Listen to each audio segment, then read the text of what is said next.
क्या आपने कभी सोचा है, अगर अर्जुन के हाथ में गांडीव धनुष न होता तो क्या महाभारत का परिणाम वैसा ही होता जैसा हम आज जानते हैं? क्या केवल एक धनुष इतना प्रबल हो सकता है कि वह युगों का इतिहास बदल दे?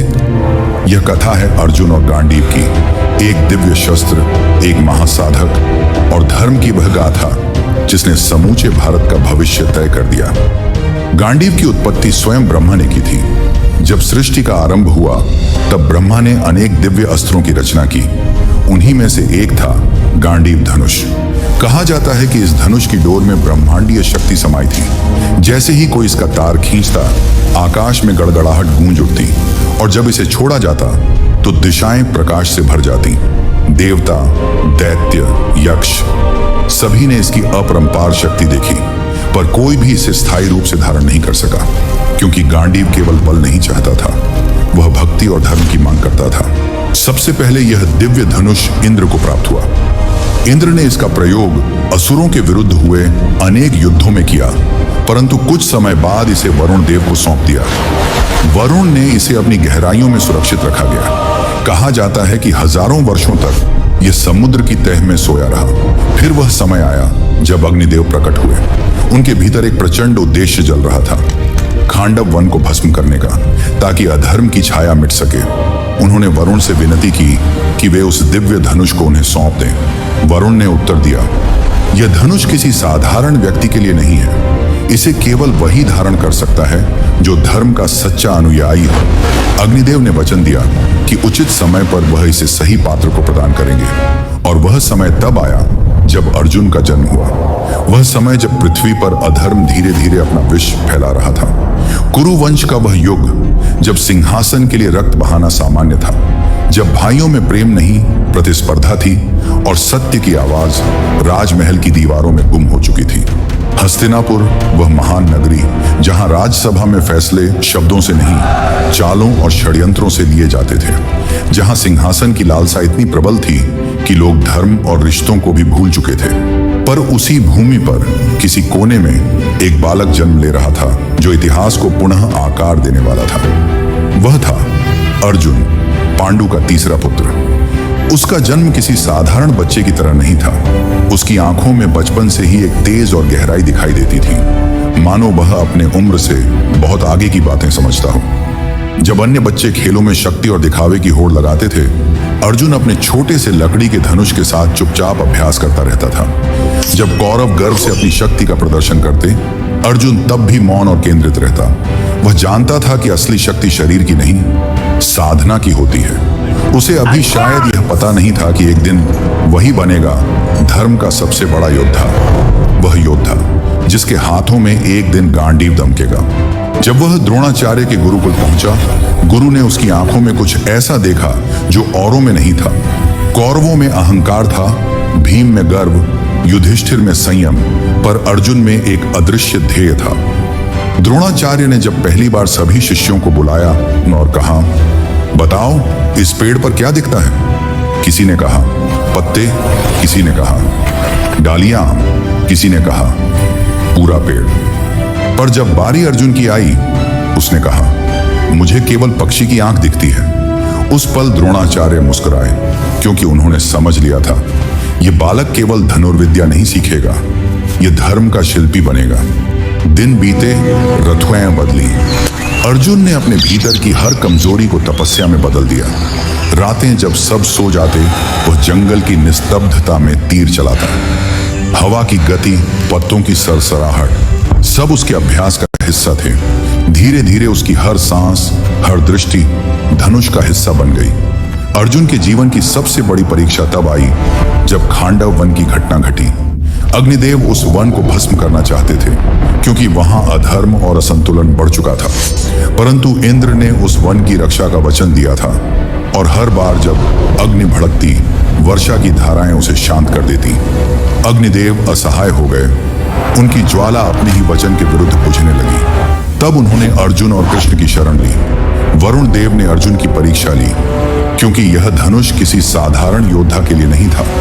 और जब अर्जुन ने अपनी निष्ठा, साहस और धर्म के प्रति समर्पण सिद्ध किया, तब वरुण ने उसे गांडीव धनुष सौंपा। साथ ही दिया एक अक्षय तूर्ण जिसमें असीम बाणों की शक्ति समाई थी।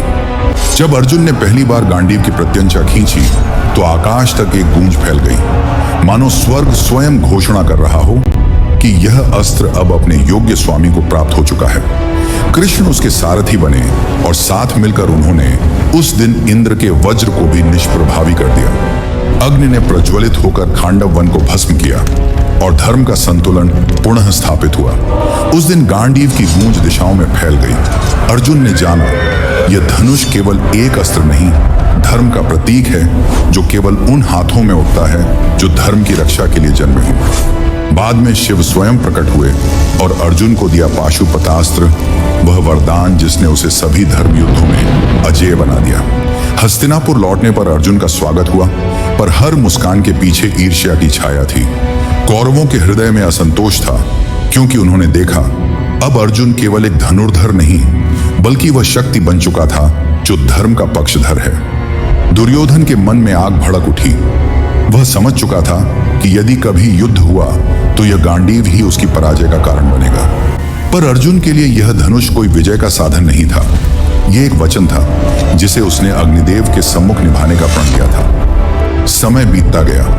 राजमहल के गलियारों में राजनीति की गंध और तीव्र होती गई। सभा में शब्दों से ज्यादा मौन की चालें चलने लगी। और एक दिन वह दिन आया जब धर्म का वस्त्र उतार दिया गया और सम्मान का अपमान हुआ।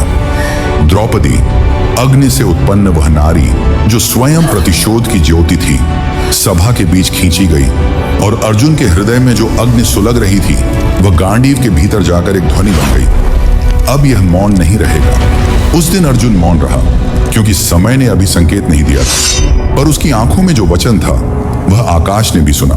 फिर आया वनवास, 13 वर्षों का निर्वासन, जिसमें अर्जुन ने शस्त्र नहीं छोड़ा बल्कि स्वयं को फिर से गढ़ा। वनवास केवल दंड नहीं था, वह अर्जुन के लिए एक आंतरिक साधना थी। जहां बाकी भाई दुख में डूबे थे, वह जंगलों में ध्यान कर रहा था। कभी पहाड़ों पर, कभी नदी किनारे, कभी घने अरण्यों में वह अपने भीतर की शक्ति को समझने लगा। कहते हैं वह वर्षों तक हिमालय की गुफाओं में रहा, जहां वायु भी स्थिर थी और शांति इतनी गहरी कि मन डूब जाए। वहीं उसने महादेव को प्रसन्न करने के लिए तप किया। दिन रात एक ही स्वर गूंजता था, हर हर महादेव। वर्षों बाद जब वनवास समाप्त हुआ, हस्तिनापुर की धरती पर फिर से सभा सजी, पर इस बार शब्द नहीं, युद्ध के संकेत बोले। दुर्योधन ने धर्म की सभी सीमाएं लांघ दी। राज्य, अहंकार और मोह, इन तीनों ने मिलकर एक ऐसा अंधकार रचा जिसमें सत्य का स्वर्ग हो गया। और तब आकाश के नीचे वह भूमि चुनी गई जहां युग का निर्णय होना था। कुरुक्षेत्र। धरती पर लाखों सैनिक, हवा में धूल और भय, और आकाश में प्रतीक्षा। एक ओर अधर्म की सेना, दूसरी ओर 5 पुरुष पांडव, और उनके बीच खड़ा था एक योद्धा जिसके हाथ में गांडीव था, अर्जुन। उस दिन सुबह जब सूर्य उदय हुआ तो उसकी किरणें लाल नहीं, रक्तिम थी। अर्जुन रथ पर खड़ा था, कृष्ण सारथी के रूप में। रथ के पहिए धूल में घूमते और युद्ध भूमि मौन थी, मानो स्वयं समय सांस रोककर देख रहा हो। अर्जुन ने सामने देखा, भीष्म, द्रोण, कर्ण, जयद्रथ, हर चेहरा उसके जीवन का कोई अध्याय था। उसकी उंगलियां गांडीव की डोरी पर टिक गईं, पर मन कांप उठा। वह बोला, हे माधव, मैं यह युद्ध नहीं कर सकता। इन सब में मेरे गुरु हैं, मेरे सगे हैं, उन पर तीर कैसे चलाऊं? कृष्ण मुस्कुराए, अर्जुन, तू शरीर देख रहा है, आत्मा नहीं। यह युद्ध केवल तेरा नहीं, यह युद्ध धर्म और अधर्म का है। जब धर्म खतरे में हो तो मौन भी अधर्म बन जाता है। अर्जुन ने नेत्र मूंदे। वह सुन रहा था, मानो गांडीव भी उसकी हथेलियों में फुसफुसा रहा हो। अब युग बदलने का समय है। अर्जुन ने गहरी सांस ली और गांडीव की डोरी खींची। वह स्वर जो आकाश में गूंजा, मानो स्वयं पृथ्वी ने उत्तर दिया, अब युग बदलेगा। फिर शुरू हुई वह वर्षा जिसमें बाण फूल नहीं, बिजली बनकर गिरे। अर्जुन का हर तीर सटीक, तेज और धर्म से संचालित था। उसके रथ के पहिए अग्नि के घेरे में घूमते, कृष्ण की वाणी उसे स्थिर रखती।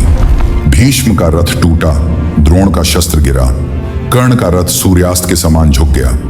अर्जुन के बाणों ने आकाश को रेखाओं से भर दिया। कहा जाता है जब अर्जुन का तीर छूटता था तो हवा की दिशा बदल जाती थी, पक्षी मौन हो जाते और सूर्य अपनी गति धीमी कर देता। वह दृश्य इतना भव्य था कि देवता भी वायुमंडल में आकर देखने लगे। जयद्रथ जब सामने आया, कृष्ण ने कहा, अर्जुन, आज सूर्यास्त से पहले इसे मारना होगा, वरना कल सूर्य तेरा नाम नहीं लेगा। अर्जुन ने वचन दिया, यदि मैं यह लक्ष्य न भेद सका तो गांडीव छोड़ दूंगा। सूर्य अस्त के कगार पर था। धूल, धुआं और रक्त से आकाश भर गया। कृष्ण ने अपनी माया से सूर्य को ढक लिया और सबने समझा युद्ध समाप्त। पर अगले ही क्षण अर्जुन ने गांडीव उठाया, तीर छोड़ा और जयद्रथ का सिर धूल में समा गया। कृष्ण मुस्कुराए। यही धर्म की परीक्षा थी। कुरुक्षेत्र के मैदान में जब आखिरी दिन आया तो हवा में केवल राख थी। लाखों शव, टूटे रथ और मौन आसमान। अर्जुन अपने रथ के पास खड़ा था। गांडीव हाथ में था, पर अब वह भारी लग रहा था। वह जानता था उसका हर तीर सही था, पर हर प्रहार ने उसका कुछ हिस्सा भी छीन लिया था। उसकी आंखें सूनी थीं, पर उनमें शांति थी। कृष्ण ने कहा, अर्जुन, तूने धर्म का कार्य किया है, अब गांडीव को विश्राम दे। अर्जुन ने धनुष रथ के किनारे रखा। हवा थम गई और लगा मानो पूरा ब्रह्मांड एक सांस के लिए रुक गया। युद्ध समाप्त हुआ। जब शांति लौटी तब वरुण देव प्रकट हुए और अर्जुन से गांडीव लौटाने का आग्रह किया। अर्जुन ने भारी मन से धनुष लौटा दिया।